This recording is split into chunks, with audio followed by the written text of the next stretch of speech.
salam sejahtera untuk kita semua. Perkenalkan, nama saya Febrianto Sapo, NIM 18 TMI 303 dari jurusan Teknik Manufaktur Industri Agro. Pada kesempatan kali ini, saya akan mempresentasikan materi tentang pengecoran logam dengan cetakan pasir.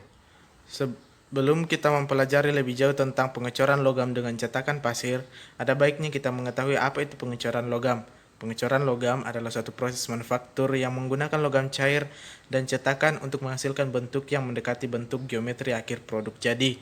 Logam cair akan dituangkan atau ditekan ke dalam cetakan yang memiliki rongga cetak atau cavity, sesuai dengan bentuk atau desain yang diinginkan. Sementara itu, pengecoran logam dengan cetakan pasir atau juga dikenal sebagai pengecoran cetakan pasir adalah proses pengecoran logam dengan menggunakan pasir sebagai bahan cetakan. Proses pengecoran meliputi pembuatan cetakan, persiapan, dan peleburan logam, penuangan logam cair ke dalam cetakan, pembersihan coran, dan proses daur ulang pasir cetakan. Adapun kelebihan pengecoran cetakan pasir yaitu yang pertama desain fleksibel, yang kedua mampu membuat bentuk kompleks, yang ketiga pilihan logam yang dapat dicor banyak, yang keempat biaya alat murah, yang kelima dapat mencetak logam dengan titik lebur yang tinggi seperti baja, nikel, dan titanium.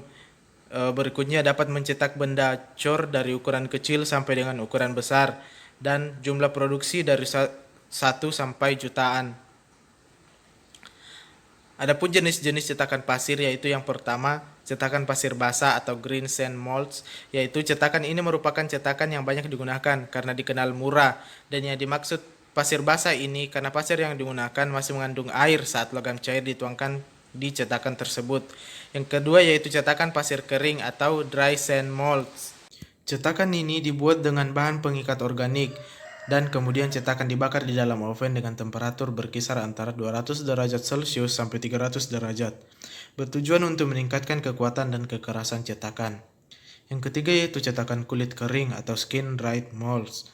Cetakan ini dapat diperoleh dengan mengeringkan permukaan pasir basah dengan kedalaman 1,2 cm sampai dengan 1,5 cm pada permukaan rongga cetakan.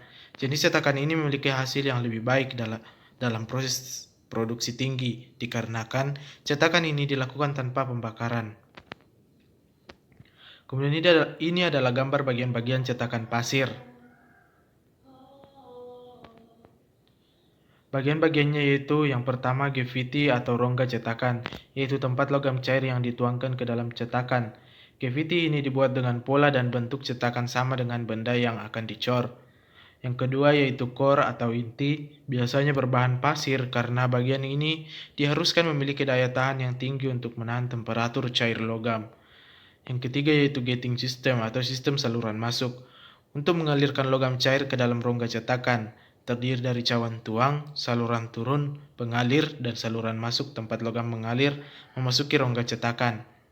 Bagian berikutnya yaitu sprue atau saluran turun, merupakan saluran masuk dari luar dengan sisi vertikal.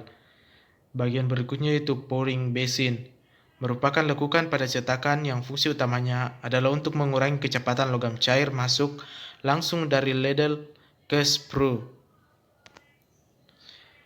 Dan bagian yang terakhir yaitu riser atau penambah, merupakan cadangan logam cair yang berguna dalam mengisi kembali rongga cetakan bila terjadi penyusutan akibat solidifikasi.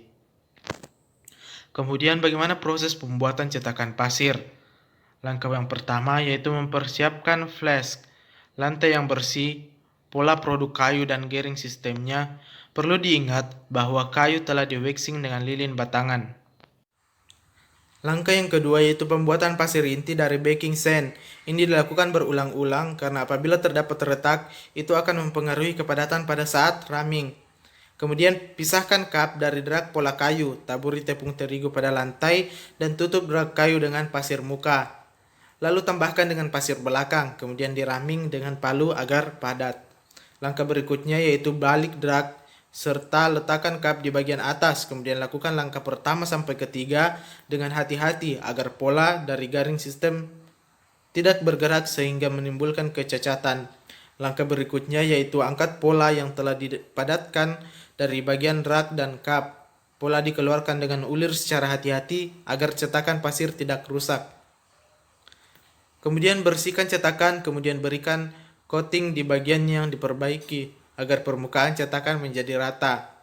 Kemudian setelah proses coating, hal yang dilakukan ialah penyatuan cup dan drag yang kemudian dieratkan dengan kawat pengikat.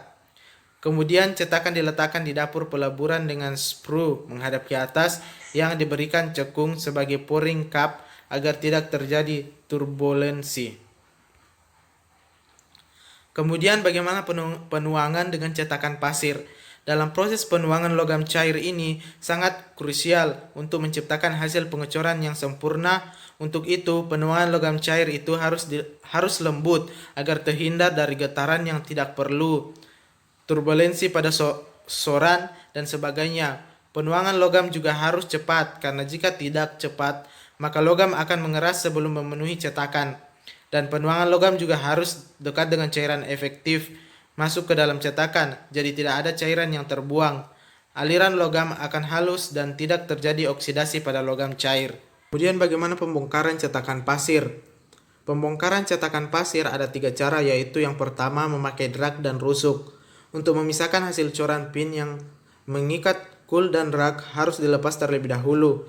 Cup diangkat apabila coran ikut, maka rusuk-rusuk dilepas kemudian dibawa ke mesin pembongkar atau dipukul untuk melepas coran. Apabila coran melekat di drag, dengan cara membalik drag untuk melepas rusuk drag.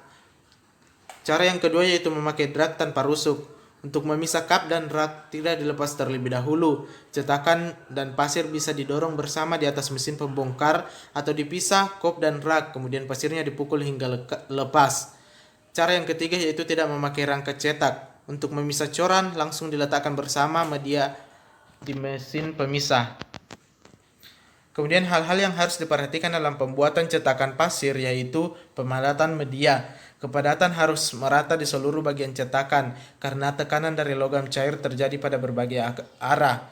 Ukuran kepadatan sangat berpengaruh pada kekuatan dan kecepatan alir gas di dalam cetakan, dan setiap partikel pasir harus saling mengikat agar hasil coran yang dihasilkan padat dan halus. Sekian presentasi dari saya, lebih dan kurangnya mohon dimaafkan. Wassalamualaikum warahmatullahi wabarakatuh dan salam sejahtera untuk kita semua.